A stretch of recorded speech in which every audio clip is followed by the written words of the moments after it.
L'objectif de cette séance est de répondre aux questions suivantes.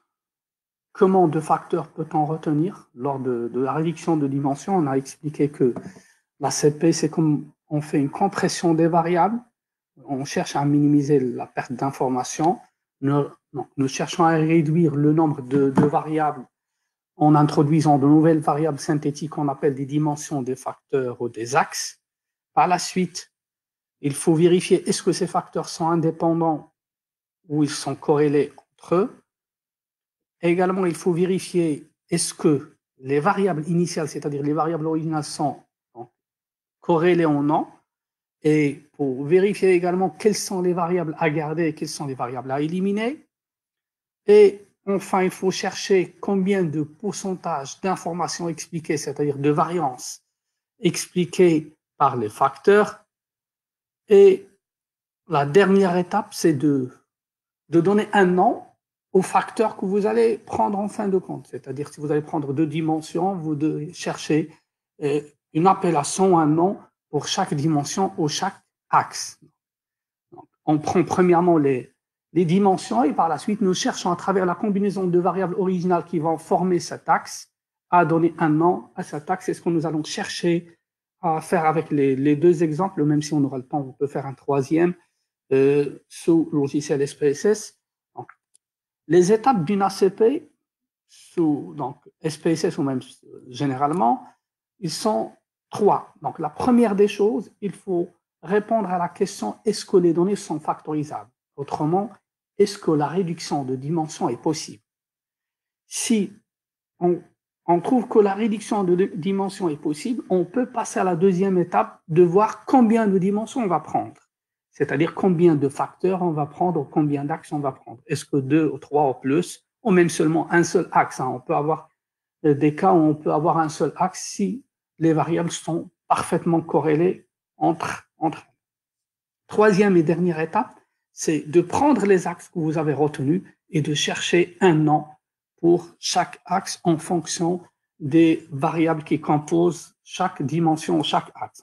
Nous allons essayer d'analyser chaque étape et quels sont les éléments sur lesquels on repose pour répondre à la question est-ce que c'est factorisable ou non? Quels sont les éléments sur lesquels on repose pour dire combien de facteurs il faut retenir et quels sont les éléments sur lesquels on repose pour interpréter les axes. Donc, la première des choses, c'est de répondre à la question est-ce que les données sont factorisables? Pour répondre à cette question, on observe trois éléments. La première des choses, il faut observer la corrélation entre les variables. Les variables originales, il faut voir est-ce qu'ils sont corrélés entre elles ou non à travers la matrice de corrélation qui nous indique le coefficient de corrélation entre chaque deux variables. On aura une matrice de corrélation, on va le voir avec SPSS. Le deuxième indicateur, c'est le test de Bartlett. Et le troisième indicateur, c'est le test KMO, le test de Kaiser-Meyer. Ce sont les trois éléments qui nous permettent de répondre à la première question, est-ce que la réduction de dimension est possible? Autrement, est-ce que les données sont factorisables? Nous cherchons à avoir des données des variables qui sont corrélées. Si les variables ne sont pas corrélées, c'est-à-dire que la réduction de dimension n'est pas possible. Donc, si les variables sont corrélées, on dit que la réduction ou la factorisation est possible. Corrélée, c'est-à-dire on a une forte corrélation. Si on revient à ce qu'on a traité avec la régression, que ce soit simple ou multiple, il faut chercher un coefficient de corrélation généralement supérieur à 0,5 pour dire qu'on a une forte corrélation, une très forte corrélation. Donc, nous cherchons à avoir des variables qui sont corrélées, qui peuvent être regroupées sous la même dimension ou sous le même axe. C'est-à-dire, je peux regrouper ces variables qui sont corrélées sous le même axe. Parce que nous cherchons la redondance, comme on a expliqué l'autre fois ou la séance dernière. Si ce n'est pas le cas, c'est-à-dire si on n'a pas de corrélation entre les variables, on dit que la factorisation n'est pas possible. Ça, c'est la première condition, c'est de vérifier la corrélation entre les variables à travers la matrice de corrélation. Si les facteurs n'ont pas été traités dans la littérature. C'est-à-dire, quels facteurs? Je n'ai pas compris comment le fait de dire n'est pas traité dans la littérature, pour me préciser, de me clarifier la question pour comprendre.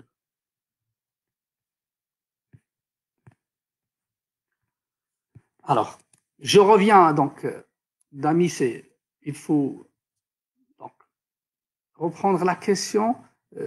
Nous, pour l'instant, on ne parle pas de. Donc, on parle, est-ce qu'on va prendre les facteurs? Donc, pour l'instant, on est dans l'étape de est-ce qu'on va dire qu'on a des facteurs? C'est-à-dire, on va réduire les dimensions.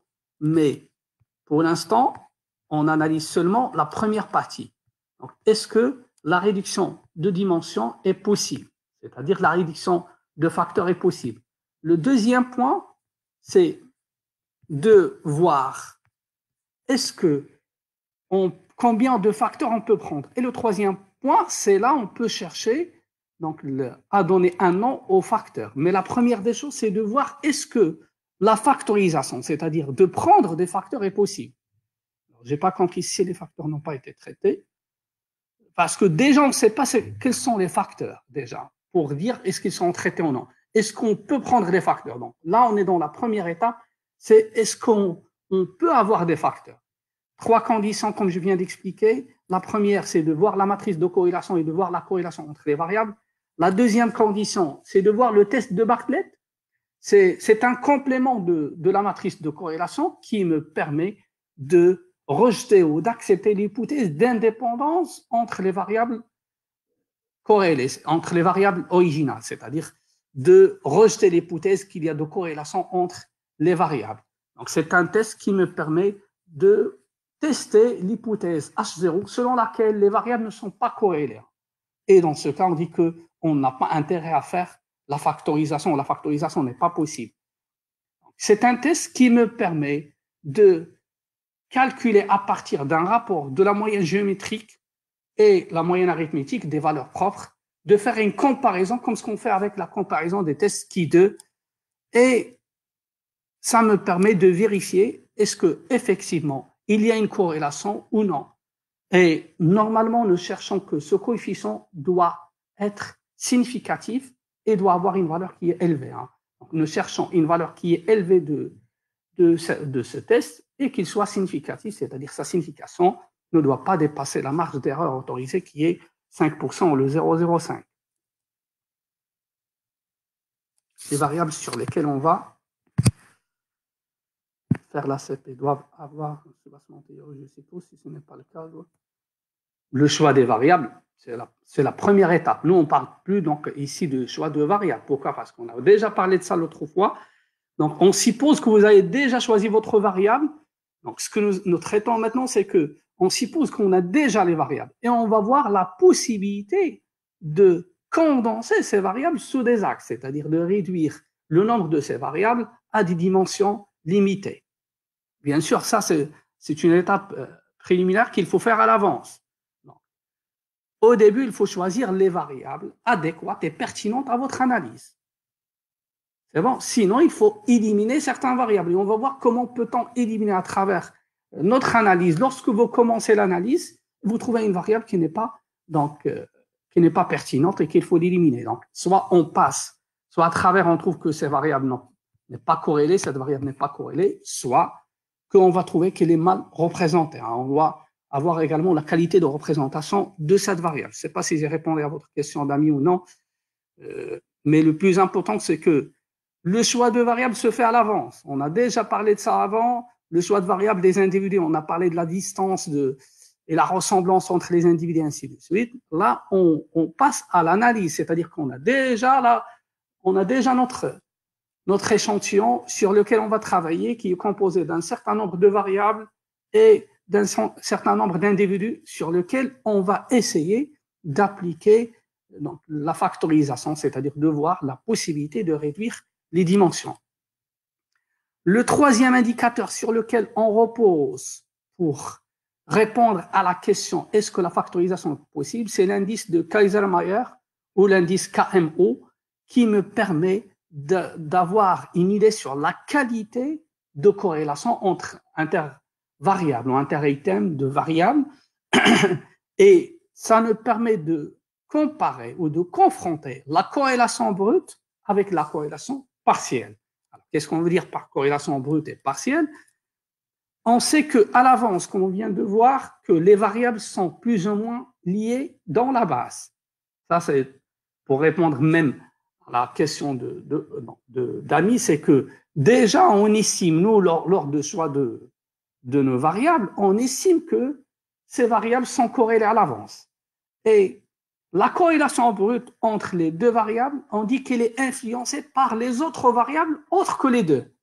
On dit que la corrélation brute entre les deux variables est influencée par les autres variables moins les deux variables auxquelles on calcule la corrélation.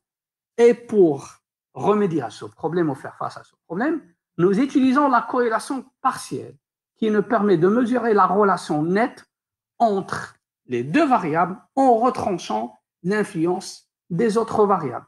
C'est l'objectif du test de Kaiser-Meyer, c'est de comparer ou de confronter la corrélation brute avec la corrélation partielle, c'est-à-dire en négligeant l'influence des autres variables sur la corrélation des deux variables étudiées. Et c'est un indice également qui varie comme le test de Bartlett entre 0 et 1 et qui nous donne également une information complémentaire sur la matrice de corrélation. C'est remarquez qu'on a commencé avec la matrice de corrélation et les deux indicateurs au test qu'on utilise par la suite sont des compléments de la matrice de corrélation pour vérifier la corrélation entre les variables et pour vérifier qu'il y a la possibilité de factorisation ou de réduction de dimension. Il y a un barème utilisé, généralement, il est le seuil de 0,05 ou le 0,49. On dit qu'au minimum, pour valider votre test, il faut que l'indice de Kaiser-Meyer soit supérieur ou égal à 0,5. C'est le minimum exigé pour valider votre test et dire que la factorisation est possible, sachant que c'est une condition indispensable également pour une ACP. Pour une ACP, cette condition de validité de test de Kaiser-Meyer est indispensable. Donc, il faut avoir un coefficient supérieur à 0,5 pour parler de factorisation. Donc, les trois conditions, donc il faut vérifier premièrement la matrice de corrélation, deuxièmement, il faut vérifier le test de Bartlett et troisièmement, l'indice KMO. Les trois indices ou les trois vérifications nous permettent de répondre à la question est-ce que la factorisation est possible? Si c'est le cas, on passe à la deuxième étape. Si ce n'est pas le cas, on arrête notre test. On dit que la factorisation n'est pas possible. Généralement, il y a certaines études qui disent comme quoi, si deux conditions parmi les trois sont vérifiées, on peut accepter l'hypothèse comme quoi la factorisation est possible. C'est bon, Dami, c'est bon. OK, merci. Alors, maintenant, on suppose qu'on a dit comme quoi la factorisation est possible. On doit passer à la deuxième étape. La deuxième étape, c'est quoi? Combien d'axes il faut prendre ou combien de facteurs il faut prendre. Vous avez dit comme quoi la factorisation est possible. Combien vous allez prendre de facteurs? Est-ce que vous allez prendre 1, 2 ou 3 ou 4? L'idéal, c'est d'avoir deux axes de facteurs, mais ce n'est pas toujours le cas. Donc, la première règle pour répondre à la question combien de facteurs on doit retenir, c'est la règle qu'on a vue l'autre fois, la règle de Kaiser. On retient, si vous vous rappelez très bien, la règle de Coute, on retient que les valeurs propres qui sont supérieures à 1. Je vais expliquer à nouveau ce point. On dit que l'analyse factorielle repose sur un tableau de corrélation, comme on vient de voir, entre toutes les variables. Nous cherchons la corrélation entre toutes les variables. Et on considère que la variance de chaque variable est égale à 1. De telle sorte qu'est-ce qu'on aura? La variance totale est égale à quoi? Est égale au nombre de variables. Tant que la variance de chaque variable est égale à 1, le total en termes de variance sera le nombre de variables. Si vous avez 8 variables, donc la somme en termes de variance sera 8, ainsi de suite. Ce qui fait, on dit que le principe d'extraction repose en premier lieu sur le fait de retrancher les composantes de façon, ou tirer les composantes de façon séquentielle en fonction de la variance expliquée par chaque dimension. Et logiquement, la première dimension va expliquer le pourcentage le plus élevé. Donc, nous cherchons à extraire les composantes de façon séquentielle en tenant compte de la variance expliquée par chaque composante ou chaque axe. Et la première composante, comme je viens de mentionner, sera celle qui explique normalement la variance la plus élevée. Et le pouvoir explicatif de chaque composante ou de chaque axe est en partie exprimé par sa valeur propre. Qu'est-ce qu'il ramène comme valeur pour nous? Donc, et qui correspond à sa variance. Et on dit que si vous avez une valeur propre qui est égale à 1, cela indique que le facteur n'explique que la variance d'une seule variable. Alors que nous cherchons la corrélation entre les variables. Si ce facteur il va expliquer une seule variable, c'est-à-dire que ça ne sert à rien de faire la factorisation parce qu'il explique seulement une seule variable. On doit éliminer cette variable. Si on aura le temps, je vais essayer de traiter avec vous un exemple de ce cas. Donc, généralement, il faut un axe, au minimum, il doit expliquer deux variables. Parce que s'il va expliquer une variable, c'est comme si on a la variable elle-même, on n'a pas un axe ou un facteur. Donc, pour ce faire, on retient la règle comme quoi les valeurs propres devraient être supérieures à 1. La deuxième condition, la deuxième règle pour voir combien de facteurs il faut prendre. Donc, on a dit la première règle, c'est de retenir seulement les facteurs dont les valeurs propres sont supérieures à 1. La deuxième règle, c'est de minimiser la perte d'information. On a dit qu'on va faire une compression de variables avec la CP, mais ne cherchons en contrepartie à éviter la perte d'information. Parce que sinon, donc, ça ne sera pas représentatif des variables initiales. Donc, on dit que on doit minimiser la perte d'informations et que les axes qu'on doit prendre doivent expliquer le maximum d'informations initiales. Donc, c'est la deuxième règle, c'est de minimiser la perte d'informations. Il y a certains chercheurs qui parlent de 80%, d'autres qui parlent d'un minimum ou d'un seuil de 70% de l'information initiale. Donc, ça change en fonction de l'étude, en fonction de la taille de l'échantillon, en fonction des variables qu'on a. Et donc, ça peut changer d'une étude à une autre, ce seuil.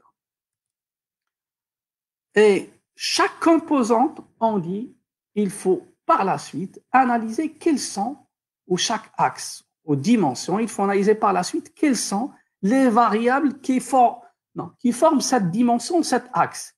Donc, on suppose qu'on a retenu 3 axes. Je dois voir quelles sont les variables qui forment le premier axe, quelles sont les variables qui forment le deuxième axe et quelles sont les variables qui forment troisième axe ou troisième facteur. Donc, la première étape, c'est de voir est-ce que la factorisation est possible. Deuxièmement, combien de facteurs vous allez prendre.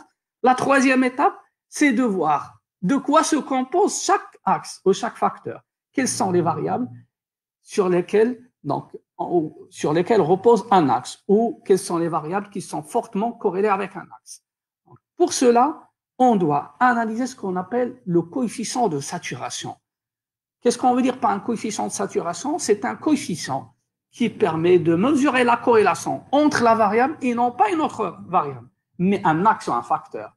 On parle de coefficient de corrélation lorsqu'on calcule la corrélation entre les deux variables, et là on parle de coefficient de saturation qui calcule la corrélation entre la variable initiale et l'axe retenu ou l'axe proposé donc, par vous.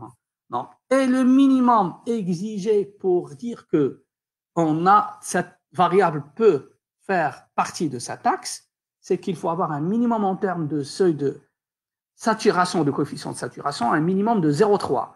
Et une variable ne doit figurer que dans un seul axe. On ne peut pas avoir une variable qui fait partie de 2 axes ou 3 axes. Ça, c'est la première des choses. Deuxième élément, c'est qu'il faut avoir un seul facteur.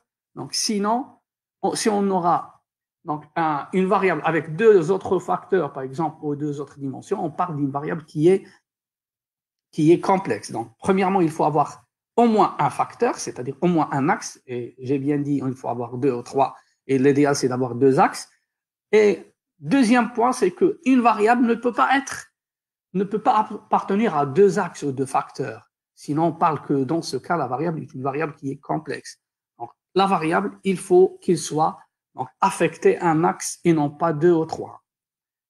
Et pour cela, on a dit qu'on se base sur la saturation. Qu'est-ce qu'on veut dire par la saturation? C'est la corrélation entre la variable observée et l'axe ou la facteur, et l'axe ou le facteur, avec le seuil fixé pour la saturation, c'est 0,3.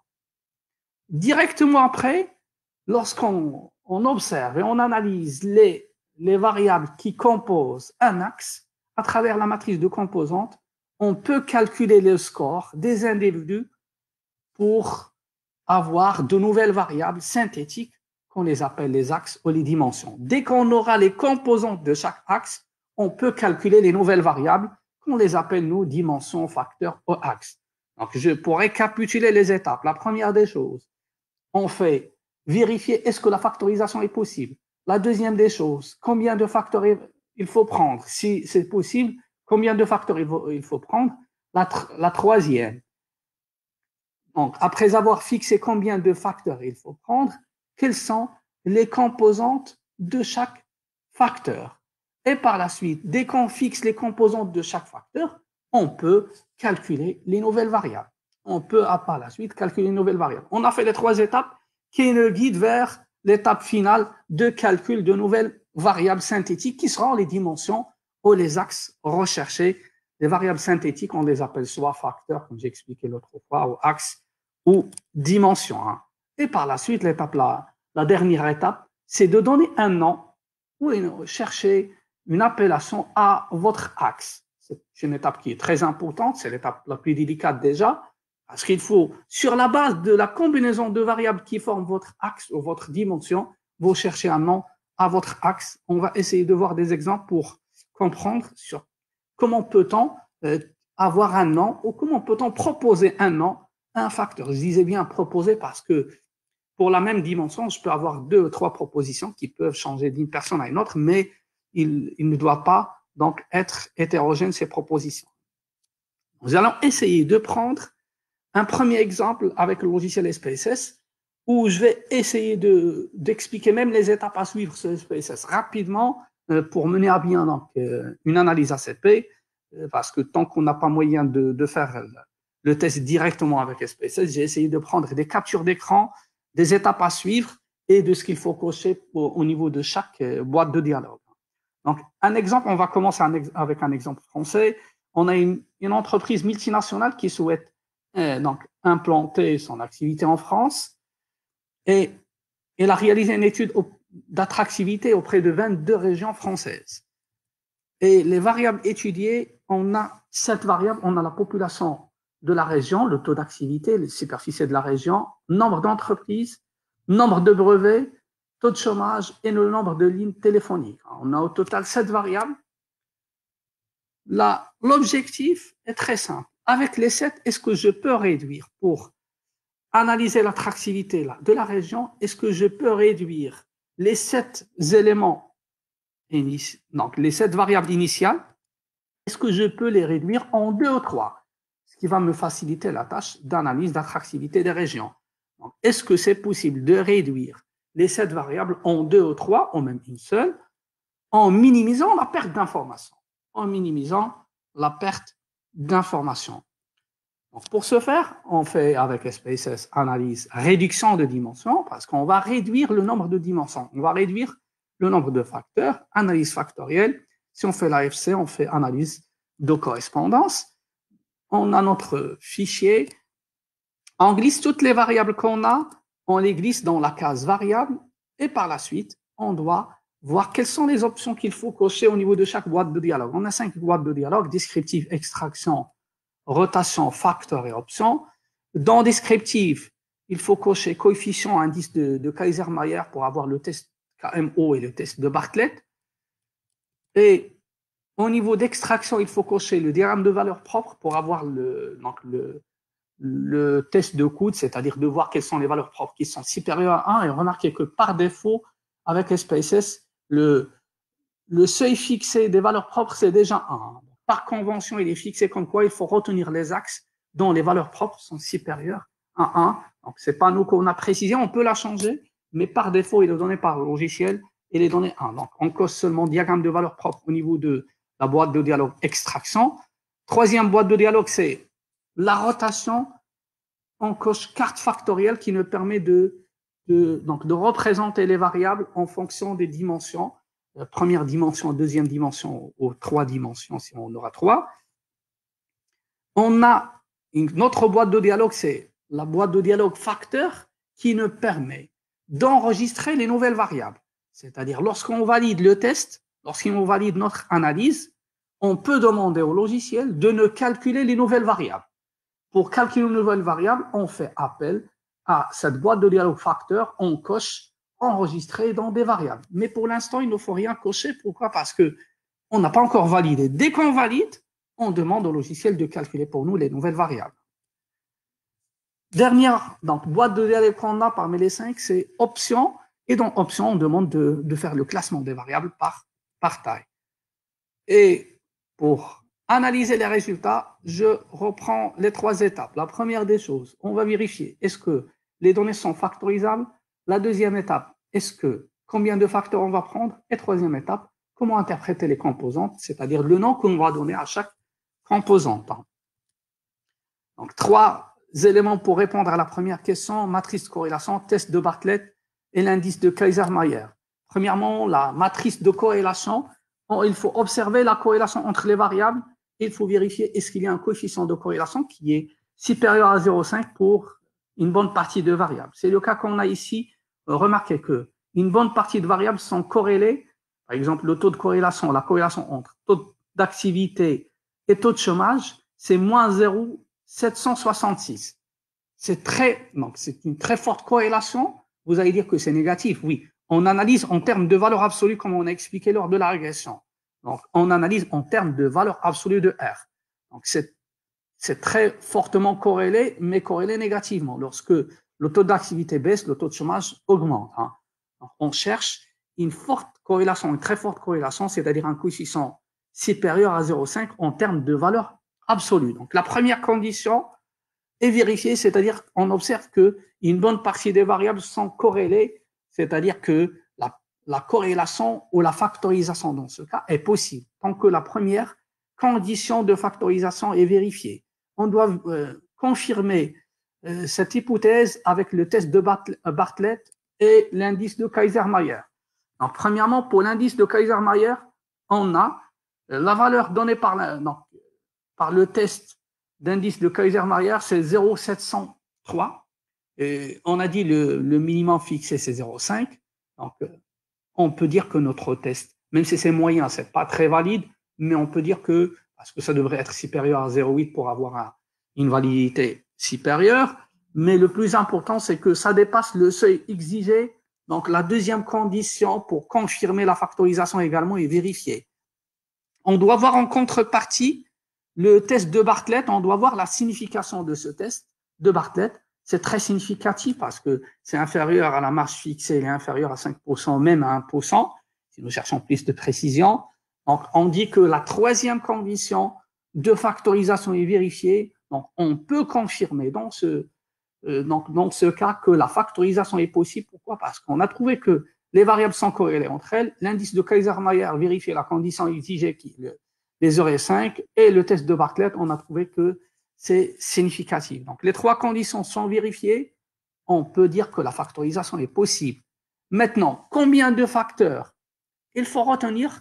On a dit 2 règles. La première règle, il faut voir la règle de Kaiser, c'est-à-dire il faut retenir les axes dont les valeurs propres sont supérieures à 1, ou les composantes dont les valeurs propres sont supérieures à 1. Et deuxièmement, il faut minimiser la perte d'informations. Une chose qui est donnée pour nous à travers le tableau donné par SPSS, le tableau variance totale expliquée. Remarquez qu'il a proposé 7 axes ou 7 composantes, mais seulement 2 axes ayant des valeurs propres supérieures à 1. Le premier axe, il a une valeur propre de 4,15 et le deuxième 1,89. Donc, on peut dire que d'après la règle de Kaiser, on va retenir seulement 2 axes. Le premier axe explique 59% de l'information, c'est-à-dire la variance expliquée par la première composante, c'est 59, et on a dit c'est celle qui explique le maximum d'informations, et la deuxième composante explique 27,125. Au total, les deux expliquent 86,52, c'est-à-dire que la perte d'information, c'est de 13,5, donc c'est pas méchant. Donc, on peut dire que les 2 conditions sont vérifiées et on va retenir 2 axes, parce qu'on a 2 axes dont les valeurs propres sont supérieures à 1 et la perte d'information est minimale ici, puisque donc, les 2 axes ou les 2 composantes retenues expliquent 86% de l'information initiale. Remarquez que le cumulé fait 59 plus 27 qui donne pour nous le 86%. Donc, on peut dire qu'on peut retenir deux axes, donc, puisque les deux composantes expliquent 86,52% de l'information initiale. Maintenant, on a dit qu'on va retenir deux axes. De quoi se compose chaque axe? La troisième étape. Je récapitule à nouveau. Donc, on vérifie premièrement, est-ce que la factorisation est possible? Deuxièmement, combien de facteurs on va retenir, on va prendre? Troisièmement, quelles sont les composantes de chaque facteur? Et pour donc, voir les composantes de chaque facteur, il faut premièrement voir quelles sont les variables qu'il faut garder, quelles sont les variables qu'il faut éliminer. Et là, il faut voir la qualité de représentation. Est-ce que les variables sont bien représentées au niveau de l'extraction? Et là, dans ce cas, on a un seuil de 20% de 0,2 qui est exigé, c'est-à-dire qu'il faut garder les variables dont la qualité de représentation dépasse le 0,2. Si ce n'est pas le cas, il faut éliminer cette variable. Dans notre cas, toutes les variables vérifient cette condition, c'est-à-dire qu'on peut garder toutes les variables et que chacune de ces variables va faire partie d'un axe parmi les deux axes qu'on a retenus. Donc, on aura deux axes, on a 7 variables. Certaines variables vont faire partie du premier axe et certaines variables vont faire partie du deuxième axe. Mais là, on a vérifié en premier lieu la qualité de représentation de ces variables.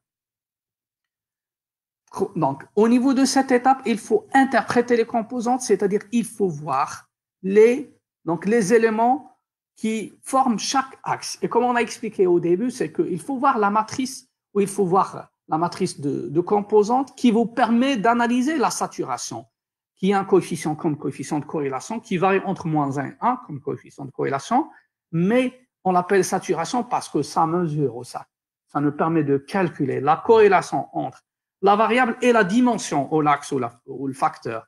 Donc, on a fixé, on a vu que le seuil de saturation est fixé à 0,3, c'est-à-dire que pour dire qu'une variable appartient à cet axe, il faut que la corrélation entre la variable et l'axe doit être supérieure, ou il soit supérieur à 0,3. Si ce n'est pas le cas, on ne peut pas dire que cette variable fait partie de cet axe.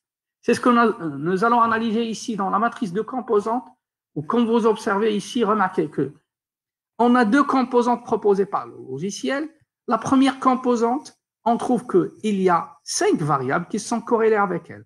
Il y a la variable nombre d'entreprises où le coefficient de saturation est 0,99, nombre de lignes téléphoniques, coefficient de saturation 0,60, 0,97, population active 0,96 et nombre de brevets 0,884 et enfin la superficie de la région 0,67.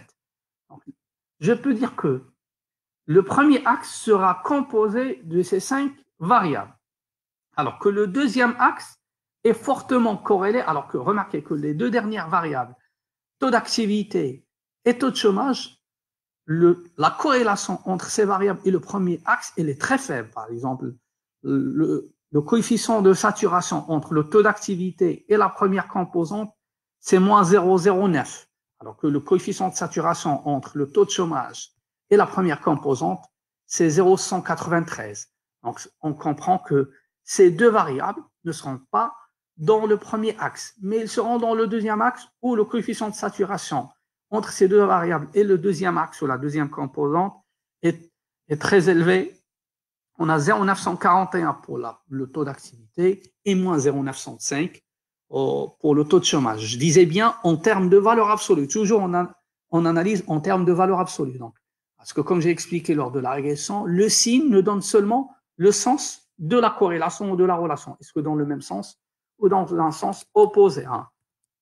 C'est ce qu'on a vu. Alors que si on va analyser ça, on peut dire que, remarquez que le premier axe, la première composante, si on analyse maintenant la carte factorielle, remarquez que les variables qu'on a trouvées avec un coefficient de saturation élevé avec le premier axe, ce sont les variables qui sont proches de l'axe numéro 1 ou la composante numéro 1. Alors que les variables qui sont fortement corrélées avec le deuxième axe, ce sont les variables qu'on trouve qui sont corrélées ou qui sont sur cet axe. Remarquez que le deuxième axe, l'axe donc 2 ou la composante 2, l'axe Y, on a le taux d'activité et le taux de chômage qui sont corrélés négativement parce que lorsque le taux d'activité augmente, le taux de chômage baisse et l'inverse. Alors que les autres variables sont corrélées positivement avec le premier axe, c'est-à-dire le nombre d'entreprises, le nombre de brevets, la population, la superficie. Donc, c'est-à-dire qu'ils sont corrélés positivement avec cet axe. Toutes les variables qui forment la première composante sont corrélées positivement avec cet axe. Donc, c'est pour cette raison, on peut dire que le premier axe, on peut l'appeler, ou la première dimension, on peut l'appeler potentiel de développement, puisque les variables qui forment ou qui composent cet axe, ce sont des indicateurs de développement. Nombre de brevets, la superficie de la région, nombre d'entreprises, ainsi de suite, nombre de lignes téléphoniques ou la population. Alors que le deuxième axe, on peut l'appeler activité économique. Comment on peut l'appeler activité économique? Parce que les deux variables qui forment cet axe, ce sont des variables qui indiquent l'activité économique, soit le chômage qui est corrélé négativement avec l'activité économique ou le taux d'activité qui est corrélé positivement. Remarquez que le taux d'activité il est corrélé positivement avec l'axe, alors que le taux de chômage est corrélé négativement avec l'axe. On peut dire que le deuxième axe représente l'activité économique où le taux d'activité est corrélé positivement avec et le taux de chômage est corrélé négativement avec ce deuxième axe. Donc, on a deux axes. Donc, la dernière étape, on a dit, c'est de chercher un nom à chaque axe. On a, à travers la matrice de composantes, on a cherché les variables qui sont fortement corrélées avec l'axe, avec le coefficient de saturation qu'on a dit qu'il doit dépasser 0,3. Et par la suite, on cherche un nom à chaque axe, à chaque dimension, en fonction des variables qui le composent. Et dans ce cas, on a dit que le premier axe, on peut l'appeler potentiel développement et le deuxième axe, on peut l'appeler activité économique. Dès qu'on termine cette étape, c'est-à-dire de confirmer comme quoi vous avez deux axes et de donner un nom à vos axes, on peut passer à la dernière étape, c'est de demander au logiciel de calculer pour nous les nouvelles variables. Donc, on a dit le premier axe, on peut l'appeler potentiel développement et le deuxième axe, activité économique, c'est-à-dire que je peux avoir deux nouvelles variables. La première sera appelée donc, potentiel développement et la deuxième, activité économique. Donc, on peut donc, demander au logiciel de nous calculer les deux variables synthétiques. Et si vous vous rappelez, on n'a pas coché, lorsqu'on a coché les options au niveau des boîtes de dialogue, on a dit qu'il ne faut pas cocher cette option de enregistrer dans des variables. On va dans la boîte de dialogue facteur, on n'a pas coché cette option. On a dit qu'il faut la cocher lorsqu'on valide le test. Là, on a validé le test. Tant qu'on a validé le test, on peut cocher cette option et demander au logiciel de nous calculer les deux nouvelles variables. Il peut calculer pour nous, dans ce cas, les deux nouvelles variables. Dès qu'on coche cette option, le logiciel va calculer. Sur la base des scores qu'il aura, donc chaque individu au niveau de chaque axe, il va calculer les nouvelles variables. Donc, il va introduire de nouvelles variables au niveau d'éditeur de données en calculant pour chaque axe les scores factoriels, c'est-à-dire les coordonnées calculées de chaque individu, chaque observation par rapport aux deux dimensions. À partir de quoi? À partir de la matrice de composantes. À partir de cette matrice. À partir de ce coefficient qu'on a ici, il va faire le calcul par individu. Il va calculer pour nous les deux variables. Voilà, remarquez, il calcule pour nous les deux variables qu'on peut renommer nous par la suite, potentiel développement et activité économique. La première dimension, il a calculé pour la première dimension pour l'ensemble des régions, il calcule les nouvelles variables. Et pour la deuxième dimension, il calcule également les nouvelles valeurs pour toutes les régions. C'est-à-dire que je peux remplacer, on n'a pas coché cette option parce qu'il y a la possibilité de demander au logiciel de supprimer les anciennes variables et de garder que les deux nouvelles variables créées. Et dans ce cas, je peux dire que je peux remplacer les 7 variables initiales seulement par ces deux. Autrement, je peux remplacer toutes ces valeurs par les deux nouvelles valeurs qu'on a. Donc, comme ça, on termine donc la création de deux variables et on peut représenter les individus qui sont les régions dans notre cas par rapport aux nouvelles variables créées. Hein. Tant que les deux variables sont quantitatives, on peut faire appel à un diagramme de dispersion qui nous permet de voir la qualité de représentation des individus. Parce qu'on a parlé l'autre fois, dans la première séance, de la représentation des individus et des variables. Là, on a analysé la représentation des variables avec la carte factorielle. Maintenant, on analyse la représentativité des individus avec le diagramme de dispersion. On a analysé la représentativité des variables avec la carte factorielle. Maintenant, on va faire un diagramme de dispersion dans lequel on va analyser la représentativité des individus. On fait les étapes rapidement, graphe, diagramme de dispersion, on choisit simple et on fait définir ce SPSS. Et le plus important, c'est de définir la deuxième dimension, de la mettre au niveau de l'axe Y, et la première dimension, de la mettre dans l'axe X, et de demander d'étiqueter des observations par rapport à vos observations, c'est-à-dire à vos individus. Par exemple, dans notre cas, les individus sont les régions.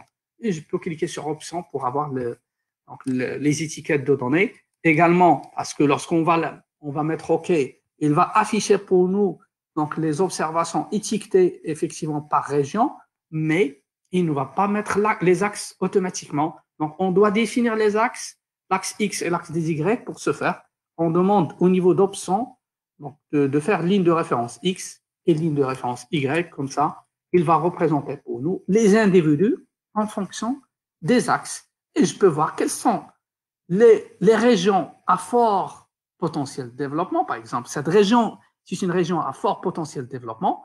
Et quelles sont les régions dont l'activité économique est très forte au fait. Par exemple, si je prends cette région, donc par exemple la région du Nord-Pas-de-Calais, par exemple, c'est une région à activité économique qui est très faible parce que le deuxième axe représente l'activité économique. Et également, ça me permet d'analyser quels sont les groupes d'individus ou les individus qui sont mal représentés, où on n'a ni fort potentiel de développement, ni activité économique, qui sont loin des deux axes. Par exemple, remarquez la région des Alpes, par exemple. Ici, je comprends qu'il s'agit d'une observation qui est mal représentée.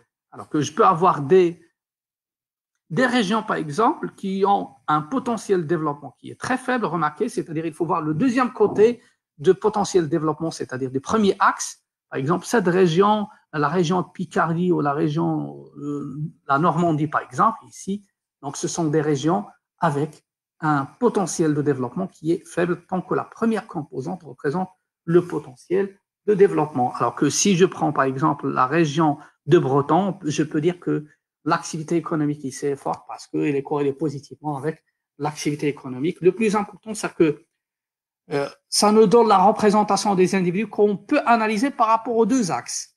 L'axe activité économique et l'axe potentiel de développement. Et nous devons voir est-ce que cette région, c'est-à-dire cette observation, est corrélée positivement ou négativement avec cet axe. Comme ça, on termine donc ce premier exemple. Je ne sais pas si vous avez des questions avant de passer au deuxième exemple, ou je passe directement au deuxième exemple. Je ne sais pas si c'est clair, si vous avez des questions.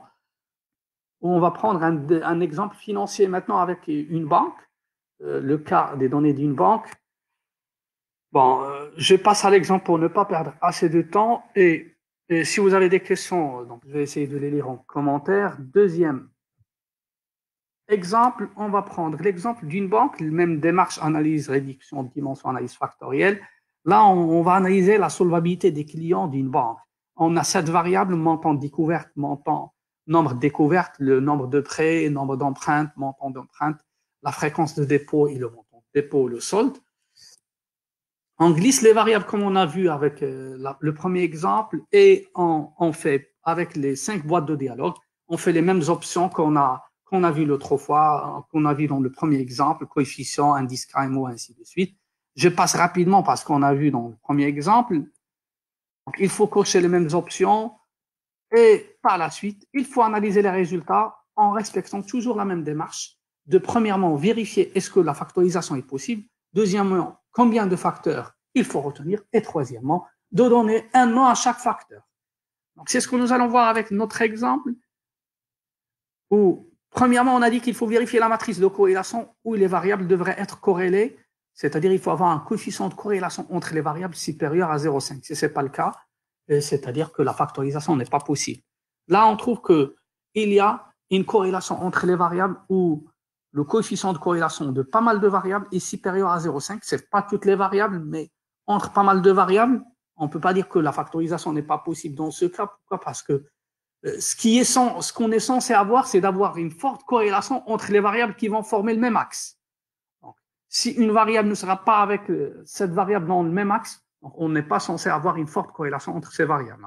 Donc, on est censé avoir une forte corrélation entre les variables qui vont former le même axe ou la même dimension. Donc, la première condition, je peux dire que les vérifier comme c'est le cas dans le premier exemple. Deuxième condition, c'est l'indice de Kaiser-Meyer. Également, c'est vérifier tant qu'il dépasse le seuil exigé qui est 0,5. Et le test de Bartlett est très significatif. Donc, les trois conditions sont vérifiées. On peut dire que la factorisation est possible. J'observe la qualité de représentation comme ce qu'on a fait avec le premier exemple. Et on a dit que il faut, pour garder les variables, il faut que les variables soient donc bien représentées, c'est-à-dire qu'ils doivent dépasser le seuil de 0,2. C'est le cas pour la totalité des variables qu'on a, c'est-à-dire que je peux garder toutes les variables qu'on a au niveau de notre analyse et je peux voir combien d'axes on va retenir. Combien d'axes on va retenir? Là, il faut voir donc, le graphique des valeurs propres. À travers le graphique des valeurs propres, on observe qu'on a seulement, pour voir à nouveau ce phénomène qu'on a expliqué l'autre fois, le phénomène de coût, où on observe quand est-ce qu'on a donc, les valeurs donc quand est-ce qu'on a le coût, c'est-à-dire les valeurs supérieures à 1 et par la suite, ça va dévier. Donc, remarquez que là, on n'a que deux valeurs propres qui sont supérieures à 1. Une chose qui est confirmée avec la variance totale expliquée, on a deux composantes dont les valeurs propres sont supérieures à 1. Avec la première composante, la valeur propre, c'est 3,42 et la deuxième composante, c'est 2,25. La première composante explique 38% de l'information initiale et la deuxième composante explique 25% de l'information initiale. Le total, les deux expliquent 63%. Donc, ce n'est pas un seuil qui est très, très élevé, un pourcentage très élevé en termes de représentativité ou d'explication d'informations et de variance, mais on suppose qu'on va retenir les deux axes. Mais dans ce cas, on observe que ce n'est pas suffisant en termes d'information parce que même on n'a pas trouvé énormément de variables corrélées, on n'a pas trouvé un indice de KMO qui est très valide. Donc, ça observe que la validité est moyenne, notre validité d'analyse est moyenne. Alors, on suppose qu'on va retenir deux axes. On doit observer les composantes de chaque axe. Pour ce faire, on indique qu'il faut analyser le coefficient de saturation qui calcule la corrélation entre la variable et l'axe. Et si je prends ici, je trouve que le premier axe ou la première composante, elle est fortement corrélée avec le montant de dépôt, fréquence de dépôt, le solde, le montant de découverte, le nombre de découvertes et le nombre de chèques versés. Alors que la deuxième composante, elle est corrélée avec les trois autres variables, montant d'empreintes, nombre de prêts et nombre d'empreintes. Donc, je peux avoir une première composante, un premier axe, ils ne sont pas pareils au résultat de la version. C'est pas compris, ils ne sont pas pareils. Ne sont pas pareils, c'est-à-dire ils ne sont pas identiques à quoi? Au résultat de la version. Non. Attention. Quelle version originale? Donc, déjà, on calcule le coefficient de saturation, non pas entre les variables, mais entre la variable et l'axe. Donc, on n'avait pas l'axe au début. On avait des variables. Et à travers la corrélation entre les variables, on a cherché à former des axes. Et pour dire que cette variable appartient à cet axe, je calcule le coefficient de saturation. C'est pas j'ai bien répondu à votre question parce que j'ai pas bien compris la question. Au début, on a les variables. C'est pour cette raison la première des choses. Qu'est-ce qu'on a analysé au début? On a analysé premièrement le coefficient de corrélation entre les variables. Mais lorsque j'analyse entre variable et axe, pour dire que cette variable appartient à axe, on analyse le coefficient de saturation, qui n'est pas forcément le même coefficient de corrélation entre les variables. C'est pas compris donc, parce que au résultat de la version originale. Merci de reprendre la question, Zinette. Je ne sais pas si j'ai répondu, mais on n'avait pas de dimension au début. On vient de créer les dimensions. Les dimensions après la factorisation. Donc, on peut avoir les dimensions. Et je calcule la corrélation entre la variable et la dimension. Cette corrélation, elle est donnée avec le seuil de saturation. À travers ce seuil de saturation, je peux dire quelles sont les variables qui forment le premier axe et quelles sont les variables qui forment le deuxième axe. Par exemple, dans notre exemple, ici, on a, je ne sais pas combien, 6 variables qui sont le premier axe et 3 variables le deuxième axe. Je ne sais pas si j'ai répondu à la question de Zineb, sinon, merci de reprendre la question.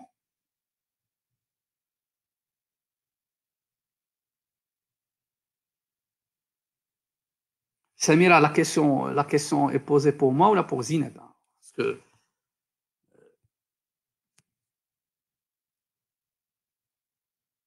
alors, donc, d'après la matrice de composantes, je peux dire qu'on a 2 axes. Le premier axe composé de montant de dépôt, fréquence, solde, montant découverte, nombre de découvertes et chèque.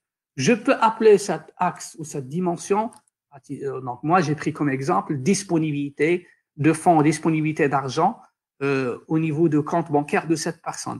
Et le deuxième axe, tant qu'on a le nombre d'empreintes ou le nombre de prêts et le montant d'emprunts, donc je peux appeler ça endettement donc il parle donc de créances ou des dettes. Donc, j'ai donné comme, par exemple, je peux donner comme nom à la deuxième dimension endettement. Et je peux analyser la matrice donc la matrice qui nous donne la carte factorielle, ou le graphique qui nous donne la carte factorielle, ou il nous donne la représentation. Donc, la question, c'est pour Zineb. La représentation des variables en fonction de chaque axe. Si vous vous rappelez, on a dit que le premier axe se compose de 6 variables, mais elle est fortement corrélée avec 4, positivement corrélée avec 4 variables et négativement corrélée avec 4 variables. Donc, c'est-à-dire, si je retiens mon appellation que j'ai fait, par exemple, moi, j'ai donné comme appellation la disponibilité. La disponibilité d'argent, elle est fortement corrélée avec le nombre de dépôts, avec le solde, ainsi de suite, et le montant de dépôt. Mais elle est négativement corrélée avec les dépassements. Donc, si vous avez découvert et vous faites des dépassements, c'est-à-dire que vous avez donc un problème au niveau de la liquidité. Donc, on dit que la liquidité est corrélée négativement avec les dépassements, avec les découvertes. Alors que deuxième composante qu'on a appelée l'endettement, elle se compose donc de l'empreinte de prêt. Donc, en fonction donc, de ces 2 critères d'endettement, on peut dire que donc là, la variable ou la dimension que je peux prendre, c'est l'endettement de la personne. Est-ce qu'il est endetté ou est-ce qu'il a des prêts ou des emprunts?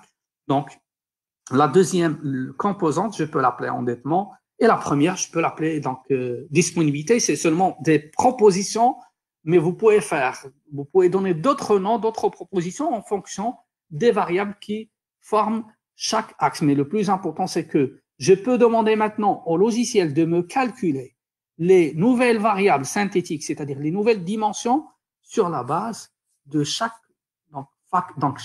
score de chaque facteur, c'est-à-dire en se basant sur ce qu'on a vu au niveau de la matrice de composantes. Il va prendre le score des variables et il va calculer donc la première composante pour l'ensemble des individus, c'est-à-dire l'ensemble des clients ici, et il va faire de même pour la deuxième composante. Premier axe, j'ai appelé disponibilité endettement. Je demande au logiciel de calculer pour ce faire, comme on a vu avec le premier exemple. Je reviens à l'analyse, c'est-à-dire je reprends l'analyse à 0 et je demande dans la boîte de dialogue facteur de cocher enregistrer dans des variables. Et par la suite, il va me donner les nouvelles variables remarquées, facteur numéro 1 et facteur numéro 2. Je peux appeler par exemple facteur numéro 1, ici on a dit en liquidité, le facteur numéro 2, on a dit qu'il faut l'appeler par exemple endettement. Je peux représenter maintenant mes clients, je peux le représenter en fonction de ces 2 variables avec le diagramme de dispersion. Donc, avec Y, c'est le deuxième axe ou la deuxième composante, c'est l'endettement. Et X, j'ai renommé les axes pour vous expliquer davantage ici. Le X, c'est la disponibilité et je demande d'édicter les observations. On va demander d'édicter les observations par rapport au nombre de non, par rapport à l'identifiant de client, le nom de client ou son numéro. Là, on a pris donc, les numéros fictifs pour éviter donc, de prendre les noms.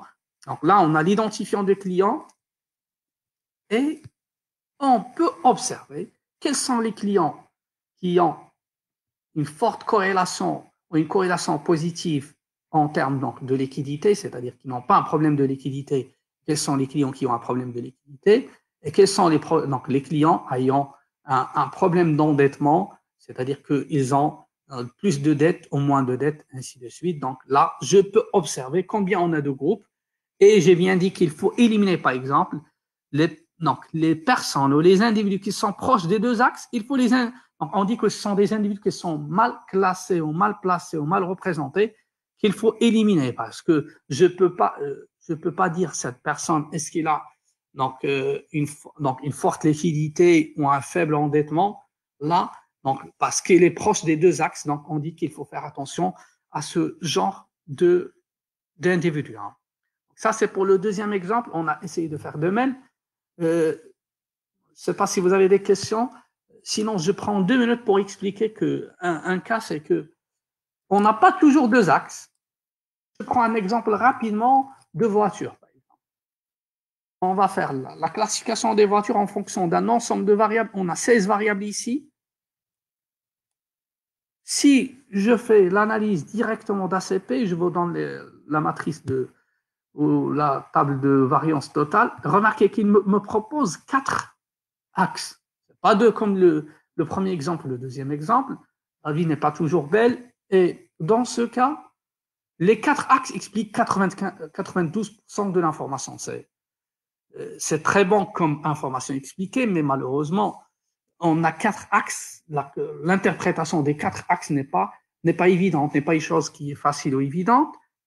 Donc, on va analyser, remarquez que les 4 axes, ils ont des valeurs propres qui sont supérieures à 1.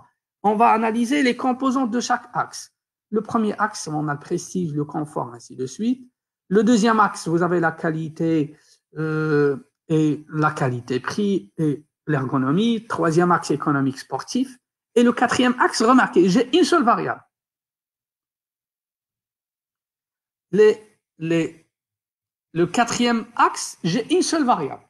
Et c'est ce qu'on a expliqué tout à l'heure avec les valeurs propres. Ça ne sert à rien de garder un axe avec une seule variable. Hein. C'est-à-dire que je peux reprendre l'analyse et j'analyse sans l'innovation parce que l'innovation représente elle-même un axe à part, c'est-à-dire un élément d'analyse à part. Baraka, je sais, Baraka, c'est donc 2 minutes ou 30 secondes et je termine. Donc, ce qui fait, je peux reprendre l'analyse et je retire la variable innovation et je fais l'analyse seulement avec 3 axes maintenant parce qu'il a retiré la variable innovation et lorsqu'on a retiré la variable innovation, on a gagné même en termes, remarquez, les 3 premiers axes dans le premier cas lorsqu'il y avait 4, lorsqu'il y avait l'innovation, explique seulement 84%. Là, lorsqu'on a retiré l'innovation, on a gagné en termes d'information et on explique 88% de l'information initiale. Hein. Ce qui fait, je peux faire l'analyse avec 3 axes parce que je considère que l'axe innovation, c'est un axe à part, c'est une variable à part aux autres et je peux prendre donc les composantes de chaque axe. Mais le problème qui se pose dans ce genre de situation, c'est que la carte graphique, elle est très difficile à analyser. Pourquoi? Parce qu'on a 3 axes, on a 3 dimensions et non pas seulement 2, ce qui complique la tâche d'analyse de diagramme de composantes et même on ne peut pas représenter les individus avec les 3 axes. Je ne sais pas si c'est clair parce qu'on a dépassé le temps consacré à la séance par plus que 10 minutes déjà. Je ne sais pas si vous avez des questions. Réponse. Bon, voilà, donc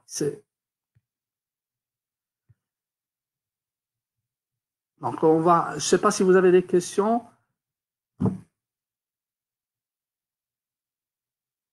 Donc, au début d'une version originale, une échelle de mesure qui gère.